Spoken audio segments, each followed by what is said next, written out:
जो भागी फिर रही है। 2 मई तक किसानों के भी काम निमट जाएंगे। नीचे करो। और उसके बाद कहा ना, तुम लोग 2 मई पे बहुत जोर देते हो भाई। उन्होंने कहा है ना पहले या दूसरे वीक में संसद मार्च करेंगे, तो वो बड़ा काम तो है ही। यदि असम में और बंगाल में बीजेपी की सरकार बन जाती है तो आंदोलन में कुछ कमी आएगी या बढ़ेगा आंदोलन? और बढ़ेगा। वहाँ सरकार हारे या जीते, आंदोलन से उसका कोई फर्क नहीं पड़ता।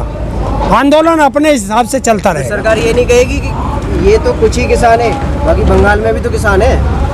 अरे सरकार के कहने से और ना कहने से आंदोलन में कोई फर्क नहीं पड़ता। अगर बंगाल में जीतती है तो हाँ। कहीं ना कहीं सभी लोग दुखी नहीं है ना सरकार से।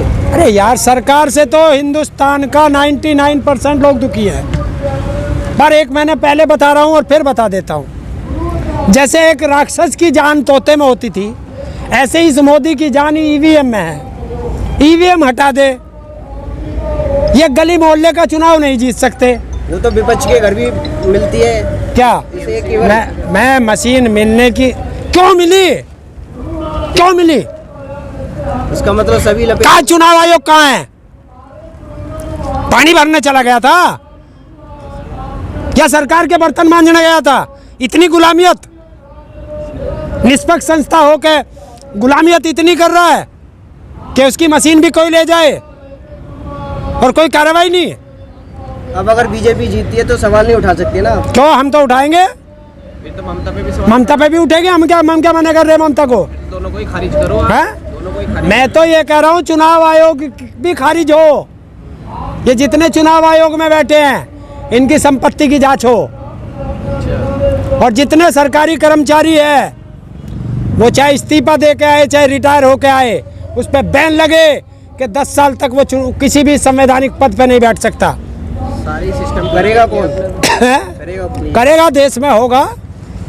सारे सिस्टम को ही लपेट। अरे सिस्टम कल ही देख लेना। तो आज संविधान की धज्जियां उड़ा रहे हैं और कल संविधान निर्माता जो है अम्बेडकर जी, कल उसके ढोंग मनाएंगे कि सारे उसकी पूजा करेंगे। कल परसों फिर उसी के संविधान की धज्जियां उड़ाएंगे ये लोग सरकार में बैठे हुए। तो कहाँ है संविधान? सुप्रीम कोर्ट भी कहता है कि इस तरह सड़कों का जाम करना जो है गलत है। तो देश की जनता पूछती है कि रिटायरमेंट होने के 2 महीने बाद संसद जाना भी गलत है। हाँ, कैसे उसे जो है थूकता भारत को रात में जमानत दे दी, ये भी पूछता है।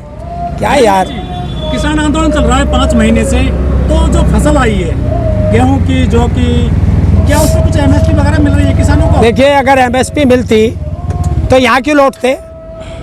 वही तो मांग रहे हैं सरकार से कि उस पर गारंटी कर दीजिए। और जिस दिन गारंटी कर देगी उस दिन किसान की थोड़ी सी हालत सुधरेगी। लेकिन मोदी जी तो कहते हैं कि एमएसपी थी, है और रहेगी, लेकिन मिल तो रही नहीं कहीं भी। एमएसपी, मोदी जी तो ये भी कहते थे रेल सरकारी है, थी और रहेगी। कहाँ गई सरकारी रेल? गई प्राइवेट में। मोदी जी तो ये भी कहते थे देश नहीं बिकने दूंगा, और अब कहते हैं देश नहीं बिकने दूंगा, एक एक करके सारा बेच के स्वयं ही जाऊंगा और दाढ़ी बढ़ा के आसाराम का छोटा भाई बनूंगा। दाढ़ी बंगाल चुनाव के लिए बढ़ाई थी क्या?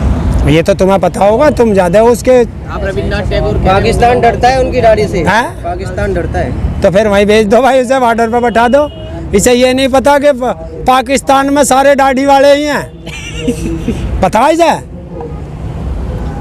कोरोना के चलते क्या करना चाहेंगे? सोशल डिस्टेंसिंग का पालन करेंगे या फिर सरकार के प्रोटोकॉल में चलोगे तो घर जाना पड़ेगा? क्यों जाना पड़ेगा घर?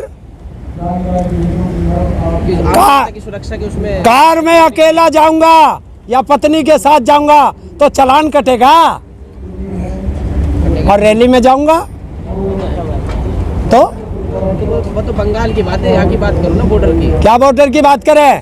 देश का गृह मंत्री, देश का प्रधानमंत्री, सारे मंत्री बिना मास्क के रैलियों को संबोधित करते हैं, रोड शो में चलते हैं, और आम जनता को तो वो बंगाल मास्क के नाम पर लाठी डंडों से पीटा जाता है। बंगाल में कर रहे हैं आप, दिल्ली की जो बंगाल अमेरिका में है वो उसमें महाभारत का संविधान लागू नहीं है। मैं यही तो कह रहा हूँ कि भारत के संविधान की, इसलिए तो धज्जियां उड़ाई जा रही हैं। हरिंदर जी, जब मुस्लिमों की जमात का कोई कार्यक्रम